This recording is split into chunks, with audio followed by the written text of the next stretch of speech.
कि मरने से पहले है मुसलमान, कर ले इस पे गौर। किताबों का खुदा और है, बाबों का खुदा और। कहने को तो ही सबका इस्लाम है, लेकिन किताबों का जहां और है, बाबों का जहां और। हाँ जी इंजीनियर साहब अस्सलाम वालेकुम। पहले तो बहुत बहुत शुक्रिया, आपकी वीडियोस हम काफ़ी सालों से देख रहे हैं और उससे काफ़ी लर्निंग मिल रही है। और कनाडा मूव हुआ हूँ मैं कुछ सालों पहले, और कुछ नए इश्यूज जो हम फेस कर रहे हैं अब कनाडा में, उससे रिलेटेड जब हम इंटरनेट के ऊपर या वैसे भी हमारे आलम इस्लाम के जितने भी बड़े आलिम हैं इनसे सवाल करने की कोशिश करते हैं तो कुछ चीज़ों का जवाब मिलते नहीं हैं। जैसे कि इस्लामिक फाइनेंशियल सिस्टम जो कि एक एब्सेंट है इस वक्त दुनिया में, शायद अब थोड़ा बहुत उसका मामला चल रहा है। कतर से या कुछ जगहों से कुछ बिलियन डॉलर्स की वो इकॉनमी बनती हुई नज़र आ रही है, लेकिन हम तो ट्रिलियंस के अगेंस्ट काम करना चाह रहे हैं, तो वो एब्सेंट है। इसी तरह बेसिक नीड्स में देखा जाए तो एक आम इंसान जो बाहर कनाडा चला गया है या बाहर कहीं चला गया, उसके पास तो घर जैसी फैसिलिटी लेने के लिए भी इतने पैसे मौजूद नहीं होते, तो वो फिर मॉर्गेज की तरफ चला जाता है। मेरे सवाल इसी से जुड़ा हुआ है कि कुछ आलिम जो कि बात करते हैं, जिनमें जावेद अहमद गामदी साहब भी मौजूद हैं, उनका एक मुद्दा है जिसमें वो फरमाते हैं कि जी कोई भी चीज़ जो कि अपनी एक्चुअल वैल्यू अपना वजूद कायम रख पाए, वो फिर इंटरेस्ट के ज़ुमरे में नहीं आता, रिबा के ज़ुमरे में नहीं आता, और वो हायर परचेज में आता है। और अगर वो रिबा में आता भी है तो उस पर वो वाली हदीस के जिसके अंदर लेने वाला और देने वाला, लिखने वाला और विटनेस करने वाला सब एक में आते हैं, उसको भी वो चैलेंज करते हैं कि उसमें देने वाला वो नहीं है जो कि वाक़तन इंटरेस्ट को अदा कर रहा है। इसके ऊपर थोड़ा सा अपना कमेंट देते हैं। सॉरी, एक बिग क्वेश्चन है, थोड़ा सा लंबा सा है, तो इस पे ज़रा अपना एक ओपिनियन दे दें। देखें, जो रिबा की हुर्मत है ना, वो अहदीस के अंदर नहीं आई हुई, कुरान के अंदर आई है। अहदीस तो बाद की चीज़ है। कुरान बिल्कुल अपने मुकदमे में वाज़ेह है कि अल्लाह ताला ने सूद को हराम किया और कारोबार को हलाल किया। और सूद की डेफिनेशन किसी आलिम दीन से पूछने की ज़रूरत नहीं है। ये एक वो टर्मिनोलॉजी है जो आप किसी नॉन मुस्लिम से भी पूछ सकते हैं कि जो सूद की डेफिनेशन क्या है, इंटरेस्ट की डेफिनेशन क्या है। मुसलमानों के फ़िरक़ों से पूछेंगे तो हो सकता है बीच में चंद कोई लिबरल किस्म के लोग लोगों को खुश करने के लिए या दीन को आसान बनाकर पेश करने के लिए कोई अपनी ज़ाती राय दे दें। सूद की बेसिक डेफिनेशन है पैसे के बदले पैसा। इस्लाम कहता है कि कारोबार प्रमोट होना चाहिए, पैसे के बदले पैसा डिस्करेज होना चाहिए। पैसे को अगर आप कारोबार में लगाएं और उसके अगेंस्ट कोई मुनाफा हासिल करें और उसका कुछ हिस्सा स्लीपिंग पार्टनर को दे दें, कुछ आप रख लें, या आप खुद करने वाले हैं तो सारा खुद रख लें, ये तो हलाल है। लेकिन किसी को पैसे देना और पैसे का किराया लेना, यानी किसी को 10 लाख रुपया देना और कहना कि तुमने महीने के मुझे इतने पैसे देने हैं, ये पैसे का किराया है और ये सूद है। हाँ, किसी को 10 लाख दिए और उसे कहा कि कारोबार में इन्वेस्ट करो, मेहनत तुम्हारी होगी और पैसा मेरा होगा, और जब मुनाफा होगा तो इतने इतने % हम तकसीम कर लेंगे। इस दफ़ा अगर 50,000 मुनाफा हुआ है तो ठीक है, 25 तुम रख लेना, 25 मैं, यानी अगर आपने ये रेशो रखी 50-50% की। अगली बार अगर प्रॉफिट ही 5,000 हुआ है, फिर हम दोनों 5-5 हज़ार ही रखेंगे। फिर मैं तुम्हें ये नहीं कहूँगा कि मेरा 25 पूरा करो जहाँ से मर्जी, वो तो जुल्म का निज़ाम है ना। तो सूद जो है ये जुल्म का निज़ाम है। सूद देने वाला और लेने वाला दोनों मुजरिम इसलिए हैं कि इस्लाम ने सूद को फी नफ्से ही हराम किया है।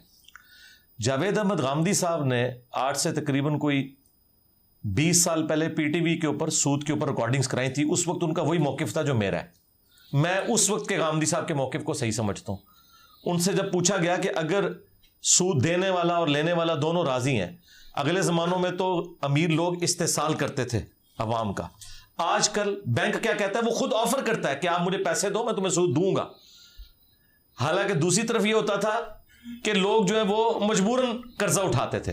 तो ये बात बिल्कुल उलट हो चुकी। तो इसका गांधी साहब ने जवाब दिया था कि जिना चाहे बिल रिजा हो या बिल जबर हो, जिना फी नफ्से ही हराम है। बस मेरा भी ये जवाब है कि सूद सूद है, चाहे बिल रिजा हो या बिल जबर हो, सूद को इस्लाम ने हराम किया हुआ है। सीधी सी बात है। फॉलो क्वेश्चन है इसका कि गामदी साहिब भी सूद को सूद ही मान रहे हैं। वो कह रहे हैं कि यही बैंक 2,500 का कार्ड आपको जब देता है, $2,500 का कार्ड, यही मेरी लिमिट है, वहाँ पे इससे ज़्यादा मुझे बैंक देता नहीं है। उस पर जब पैसे पे पैसा मैं लेता हूँ और वो वजूद अपना कायम नहीं रखता, या $50,000 लेके मैं एक ट्रिप पे चला जाता हूँ और $50,000 को खर्च कर देता हूँ, तो मेरा इस्तेसाल हो सकता है, मेरी एक्सप्लॉयटेशन हो सकती है, क्योंकि मेरे पास उसका वजूद कायम नहीं है। ये वही फर्क कर रहे हैं ना, बिल रिजा और बिल जबर। हम कहते हैं इस्तेसाल हो या ना हो, मर्जी से दो मर्द औरत काम कर रहे हैं, इस्तेसाल तो नहीं हो रहा ना। बिल्कुल सही है, वो फी नफ्स से ही हराम है। बिल्कुल एग्जैक्टली, ये भी वो भी यही बात कह रहे हैं। वो नहीं, वो जो कहते हैं मुझे आपसे बेहतर पता है भाई। अच्छा सर, एक चीज वो जो कुछ कह रहे हैं ना आजकल, वो गलत कह रहे हैं। वो सिंपल ये कह रहे हैं, देखें लेमैन भी सुनेगा इसको, वो सिंपल ये कह रहे हैं कि सूद देने वाला मुजरिम नहीं है, लेने वाला मुजरिम है। हाँ, उस केस में जहाँ पे सूद की डेफिनेशन बैठती नहीं, वो कहते हैं है ही हायर परचेज, यानी कि वो कहते हैं कि जब एक वही बैंक मुझे $2,500 से ज्यादा नहीं देता, लेकिन वही बैंक मुझे $10 लाख देने के लिए तैयार है, तो बेसिकली किस चीज के लिए? उस घर को खरीदने के लिए। देखिए कमोडिटी इन्वॉल्व होगी फिर सूद नहीं होगा। एग्जैक्टली, हाँ बिल्कुल यही बात है। हाँ, लेकिन वहां हमारा मसला फिर एक और है ना। अच्छा ठीक है, कमोडिटी इन्वॉल्व हो जाए, मॉर्टगेज की शक्ल हो, वहां हमारी सिर्फ एक रिजर्वेशन है कि ये आप उन लोगों के साथ लेन देन कर रहे हैं जो सूदी काम करते हैं, वहां हमारा प्रॉब्लम ये है। वरना तो यहां हम किस्तों के कारोबार को हराम क्यों नहीं कहते, हम तो हलाल समझते हैं, इस्लामिक बैंकिंग के पूरे सिस्टम को हलाल समझते हैं। जहां तक काइबर रेट का इशू है वो तो एक मजबूरी है, ओवरऑल एक वर्ल्ड लेवल के ऊपर एक चीजें चल रही हैं उसकी वजह से। मॉर्टगेज से हमारा जो इख्तलाफ इस वजह से नहीं है। मैं आपको सिंपल, आप मुझसे अगर एक लफ्ज में पूछते मॉर्टगेज हलाल है, मैंने कहना था हलाल है अगर इस्लामिक बैंक के थ्रू हो, बस। अगर नॉन इस्लामिक बैंक के थ्रू है तो हम उनके उस सिस्टम को सपोर्ट नहीं करते, क्योंकि नॉन इस्लामिक बैंकिंग फी नफ्से ही पैसे के बदले पैसे का काम करती है। अगर वो अपना वो काम छोड़ दें और टोटल कारोबार शिफ्ट कर लें कमोडिटी के अगेंस्ट, तो उससे भी ले आओ।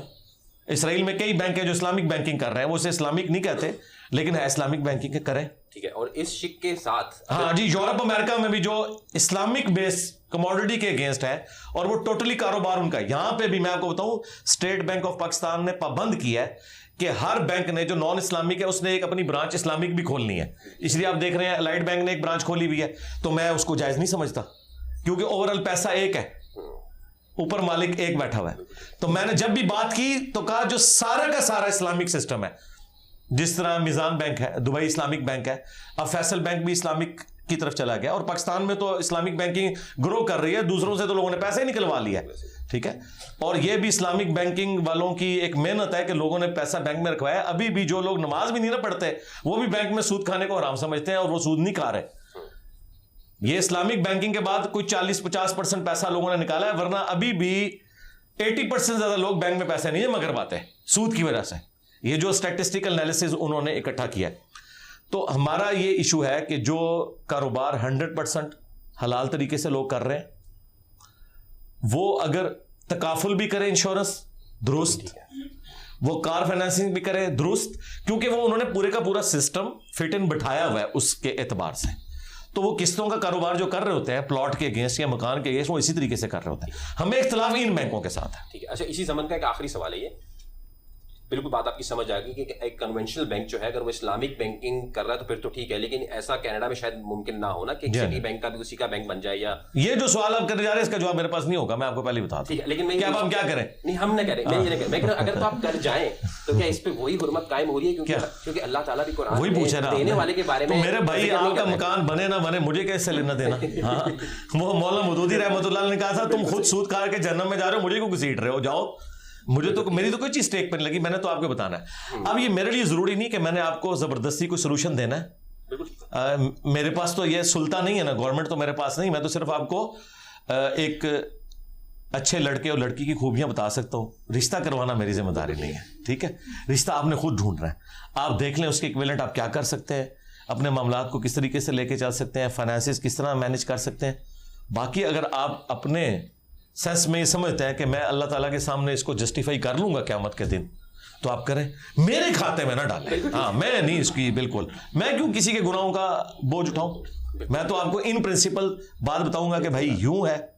और अब रह गया इसके ऊपर गिला करना जो स्कॉलर से कि जी आप लोग क्या सिस्टम दे रहे हैं। भाई हमारे हाथ में हुकूमत नहीं है, हमारा काम है अपनी जुबान से बात बयान करना, अल्टरनेटिव सोल्यूशन देना। इंप्लीमेंटेशन प्राइम मिनिस्टर का काम है, गवर्नमेंट का काम है। तो वो अगर नहीं कर रहे तो उनसे पूछा जाएगा, हमारी बस ड्यूटी इतनी है। और वो मैं समझता हूं कि तकी उस्मानी साहब ने बड़ी मेहनत के साथ बुक्स लिख के एक पूरा मुतबादिल सिस्टम दिया है। उसमें जो 2-3 कबाहतें मौजूद है ना, उसकी वजह भी ओवरऑल वर्ल्ड के सिस्टम की खराबी है, वो भी इंशाल्लाह दूर हो जाएगी। जिस तरह काइबर रेट है, कराची इंटरबैंक एक्सचेंज रेट, कि वो उसके एतबार से उन्हें भी इस्लामिक बैंक के भी प्रॉफिट को उस लिमिट के अंदर रखना होता है, अदरवाइज तो दूसरे बैंकों के साथ वो मुकाबला नहीं कर सकते।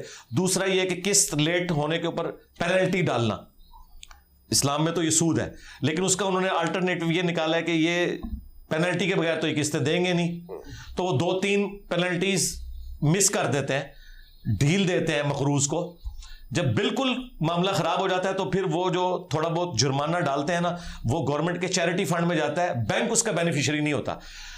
तो चूंकि बैंक बेनिफिशियरी नहीं होता पैसे के एतबार से, उसे कोई इंटरेस्ट नहीं होता कि ये पेनल्टी दे या ना दे, सवाए एक चीज के कि ये इसके ऊपर लटकती हुई तलवार है।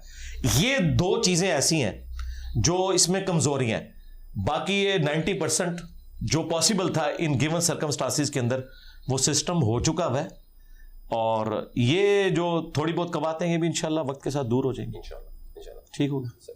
एक लास्ट रिक्वेस्ट कर दूं बस। हाँ जी। सर रिक्वेस्ट ये है कि हम लोग जो बाहर मौजूद लोग हैं वो आपकी वीडियो से बाकी बहुत सारे सवालों के जवाब तो उनको मिल जाते हैं, लेकिन जो फाइनेंशियल सिस्टम से रिलेटेड सवाल हैं वो मिसिंग, वो जवाब कभी भी नहीं मिल सकते, क्योंकि बाहर के लोग जो सुनना चाहते हैं ना वो मैं कर नहीं सकता। ये भी ठीक है, सीधी सी बात है। मुझे कोई लुच फ्राई करने का शौक नहीं है ना, मैं वो बात करूंगा जो मैं कर सकता हूं, ठीक है ना। और ये कोई मेरी कमजोरी नहीं है। अगर वहां पे कोई चीज अवेलेबल नहीं है, यानी एक बंदा आप मुझे बाहर से कहता है जी हमने यहां गोलगप्पे खाने हैं, गोलगप्पे नहीं अगर कनाडा में मिलते तो मैं क्या करूं? मैं उसको ये कहूंगा भाई इधर आ जाओ तुम। वहां अरेंज करना तो मेरी जिम्मेदारी नहीं है ना। मैं इन प्रिंसिपल तो चीजें आपको बता सकता हूं, मैं तो यहां पे भी इंप्लीमेंट नहीं कर सकता। मैं प्राइम मिनिस्टर नहीं हूं, ना मैं गवर्नमेंट के अंदर हूं। मैं सिर्फ सजेस्ट करूंगा, और स्कॉलर्स का काम या जो इंटेलेक्चुअल्स होते हैं उनका काम एक एकेडेमिया के पॉइंट ऑफ व्यू से होता है इनपुट देना, ठीक है। असिस्टेंस हम देंगे। पिछली गवर्नमेंट में भी मेरे पास कुछ बंदे एजेंसियों के आए कि जी हम नेक्स्ट गवर्नमेंट जी वजारत मजहबी उमूर आपको देते हैं। मैंने कहा जी मैं वो बोलना नहीं चाहता कि मैं नोक पे रखता हूं, मैंने क्या करना है उसको। अल्लाह के बंदो, मैं असिस्टेंस प्रोवाइड करूंगा। मुझे भी आप जो है वो हुकूमती मुल्ला बनाना चाहते हो तो ये चीज है, हम असिस्टेंस देंगे और फ्री देंगे, 1 रुपया भी नहीं इसके चार्जेस लेंगे। लेकिन जहां हमारे बस में नहीं, हम क्या बताएं। तो बेहतर यह है कि आप उन मुल्कों में शिफ्ट हों जहां आपके पास इस्लामिक बैंकिंग की फैसिलिटी है, या इस्लामिक बैंक वालों से मिलें, उनके ऑनर से मिलें। मैं कहता हूं कि आप अगर मिजान बैंक को ये ऑफर दें कि इतनी बड़ी हमारी कम्युनिटी है और इतने लोग मॉर्टगेज करने के लिए तैयार हैं इस्लामिक उसूलों के ऊपर, आप कनाडा में हमारी एक ब्रांच खोल दें तो वो खोल देंगे। फैसल बैंक क्यों इस्लामिक हुआ है? उन्हें पता चल गया था कि लोग अब इस तरफ शिफ्ट हो रहे हैं, बाकी बैंक तो उजड़ रहे हैं, क्योंकि लोगों को यह कि चलो यार ये हलाल का तो है ना, अगरचे थोड़ा मिल रहा है, हलाल का तो है ना। तो इस वजह से उनको मजबूरन होना पड़ा। तो आप, मेरा ख्याल है कि जो इस्लामिक बैंक वाले यहाँ लोग हैं उनके बड़ों से मिलें, उन्हें कायल करें कि वहां ब्रांचेस खोलें। एक ना एक दिन आ ही जाएंगी, कई मुल्कों में आ भी चुकी है, आ चुकी है ना। हाँ आ चुकी। हाँ, तो बस किसी तरीके से इन मामलात को उनको, अगर आप कम्युनिटी की शक्ल में जाएंगे ना कि जी इतनी बड़ी हमारी कम्युनिटी है, इतने लोग इससे अटैच हैं, तो वो अपना वो पूरा एनालिसिस करके देखेंगे, अगर फिजिबल है तो वो ब्रांच खोल लेंगे। तो ये आप काम करें। अब ये काम मौलवी ने नहीं करना, ठीक है, ये काम मैंने नहीं करना। हाँ, मैंने आपको डायरेक्शन जरूर देनी है, उसके बाद काम आप लोगों ने करना है। उसमें कोई असिस्टेंस चाहिए तो मैं फ्री ऑफ कॉस्ट देने के लिए तैयार हूं। मैं तो यानी ऑनलाइन 5 दिन तो हमारा एक चैनल शायद और बिलाल का इशा की नमाज के बाद 2 घंटे होता है, आप आके अपना क्वेश्चन रिकॉर्ड करवाएं। ओवरसीज तो डायरेक्ट आके मुझसे बात भी कर सकते हैं, तो ये अवेलेबल है। Perfect sir, thank you. ठीक है, जज़ाकल्लाह। वालेकुम अस्सलाम व रहमतुल्लाहि व बरकातहू। ठीक थी माँ। अरे भाई, एक दोस्त का सवाल है। आपको काफ़ी अरसे से सुनते हुए आ रहे हैं माशाल्लाह, और अल्हम्दुलिल्लाह उन्होंने सुन्नत तरीके से नमाज भी पढ़ ली, शुरू कर दी है। और अब वो कह रहे हैं कि काम से अपने फारिग हूँ, अपने कारोबार से, यानी कि ठंडा बैठा हूँ मैं, तो कुछ सरमाया पड़ा है तो उसको मैं बैंक के थ्रू एक काम करना चाह रहा हूँ, अगर आपकी इस्लाह चाहिए। उनका सवाल है कि बैंक में 32 लाख रुपए की गाड़ी मिल रही है और वो 5 साल में किस्तें अदा करनी है, 40 लाख की पड़ रही है मुझे। तो अगर मैं 20% उनको पैसे देता हूँ 10 लाख रुपए, तो उसको, उस कार को मैं आगे चला सकता हूँ किस्तों के ऊपर, या इस्लामिक बैंक के थ्रू है तो कर लें, दूसरे बैंक से ना करें। सिंपल, जरूर करें, मेरी तो इसके ऊपर वीडियोस रिकॉर्ड है, जरूर करें इस्लामिक बैंक के थ्रू, तो बिल्कुल जायज़ होगा इंशाल्लाह। अच्छा, एक और सवाल थोड़ा सा हाँ जी माज़रत के साथ। मैं शियाओं की मस्जिद के अक्सर जाता हूँ। मुझे पता है कि डर लग रहा है कि ये बीच में कहते हैं बापा जानी अगला सवाल है। अच्छा। मैं शियाओं की मस्जिद अक्सर जाता रहता हूँ, वो मेरी दुकान के करीब है। वहाँ जाकर मैं अपनी अलग से नमाज पढ़ लेता हूँ। सवाल ये है, अली भाई से पूछना है कि मुझे उनकी नमाज पढ़ता हूँ और शियाओं को आखिर में सलाम नहीं पढ़ते, रफल दैन करते हैं। सलाम नहीं पढ़ते, रफल दैन करके नमाज ख़त्म कर देते हैं वो। तो मुझे आखिर में सलाम पढ़ना चाहिए या उनके साथ रफल दैन करना चाहिए? रहनुमाई फरमाएं जी। सलाम के साथ आप नमाज मुकम्मल करें। अहले तशय्युअ के यहाँ ये दोनों तरीके दुरुस्त हैं। साकिब अकबर साहब शिया बहुत बड़े आलिम थे, जिन्होंने किताब लिखी पाकिस्तान के दीनी मसालिक। मेरी उनके साथ बड़ी दोस्ती थी। ये मिली यकजहती कौंसिल जो बनी हुई है तमाम फ़िरक़ों की, उसकी वो रूह रवां थे। ये उन्हीं की कोशिशों से सारा हुआ था सिलसिला। इत्तेहाद उम्मत में उन्होंने बहुत ज़्यादा काम किया है। तो वो कहते हैं मैंने ख़ामनाई साहब के पीछे, जो मुफ्ती आज़म ईरान है, ईरान में नमाज़ पढ़ी थी, उन्होंने दाएं और बाएं दो तरफ सलाम फेरा था। तो सलाम फेरना भी शिया के यहाँ है, लेकिन वो इस वाले तरीके को ज़्यादा प्रेफर करते हैं। ज़ाहिर है फ़िरका वारियत में आपने अपनी आइडेंटिटी कायम रखनी है ना, इसलिए आप देखें तबलीगी जमात में जैसे ही बंदा जाता है मूछें साफ़ कर देता है, चाहे पहले रखी हुई हो, और अगर तबलीगी जमात से निकलता है तो फिर रख लेता है, ठीक है ना। और तबलीगी जमात में अगर कोई जाएगा सख्त वाली टोपी पहन लेगा, अहले हदीस में आएगा तो वो पफ निकाल के आ जाएगा सामने, ठीक है। बरेलियों में जाएगा पगड़ी बांध लेगा, ये निशानियाँ साहब ने बनाई हुई हैं।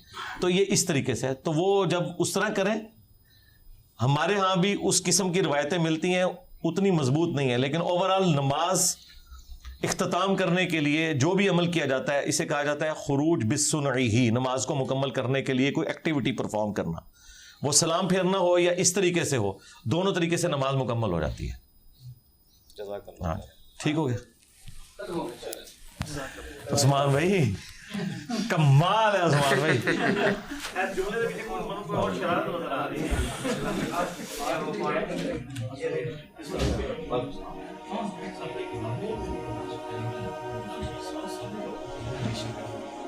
ये तो आपकी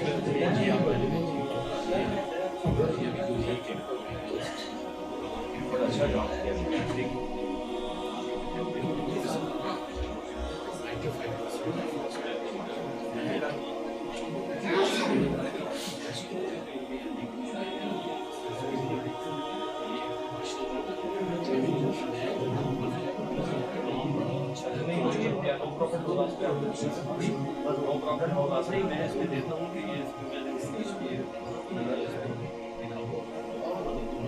क्या प्राइस है?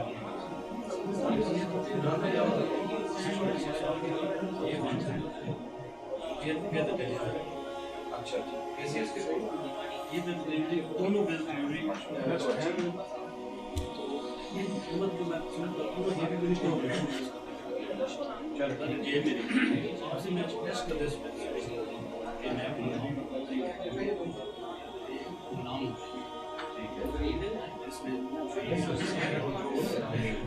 इस्लामिया और मस्जिद है उसका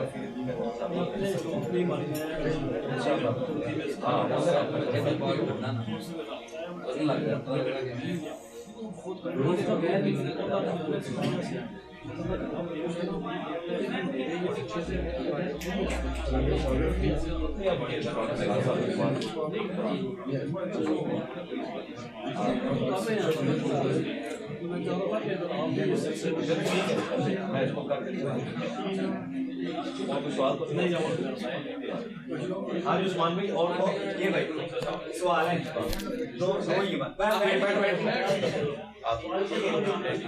और फिरकों की दुकानें बंद। The damage done.